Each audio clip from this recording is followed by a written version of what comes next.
And joining us now, when times get tough, we bring in Michelle Malkin to tell us what's really going on.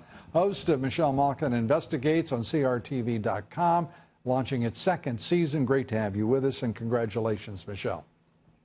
Thank you, Lou. Let's start with DACA. Your reaction, your thoughts. This has been in the works for a long time. The open borders lobby, of course, seeing the long-term strategy here of designating a privileged political class with an insatiable appetite for government entitlement. And that's what the DACA and DAPA programs have been. These are handouts. They're illegal alien blanket waivers and a work permit program. And you say there's no such thing as a deserving dreamer, irrespective of any of that. Why is that? No, I don't.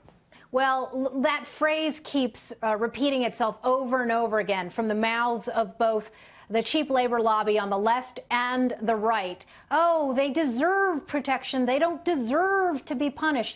Look, a lot of people in America, law-abiding Americans and law-abiding immigrants for that matter, are born into unfortunate circumstances. This is not how we come up with public policy based on pulling the heartstrings.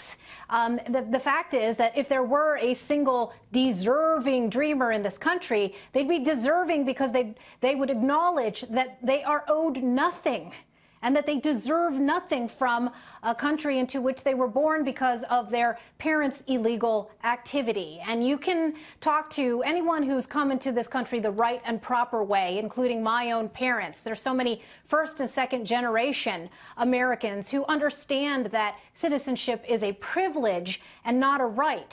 And when you have an entire class of 800,000 people who feel entitled to be here despite the law, you're creating the very trouble that we are in now. These people who claim to be so oppressed and have to live in the shadows when they're out of the shadows on the lawns of the White House or in front of the public sidewalks in front of Trump Tower demanding. An entitled class, as you say. Let's turn to the president's choice of making creating an opportunity for bipartisanship, going to the Democratic leadership and getting done in one sit-down with the Democratic leadership what he hadn't been able to get done with the Republican leadership over the course of 8 months. Yes.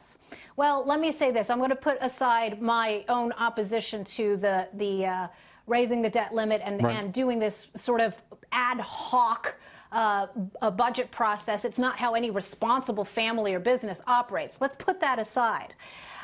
Look, it's these moderate Republicans and the GOP establishment that are always demanding that limited government conservatives engage in bipartisanship. And in fact, here we have Donald Trump now cutting out Paul Ryan and Mitch McConnell and doing it, and he's getting nothing but grief from it from all sides.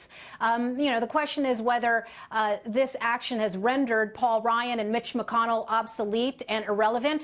They rendered themselves irrelevant and obsolete a long time ago, Lou. I think you're exactly right. As always, Michelle Malkin, great to see you.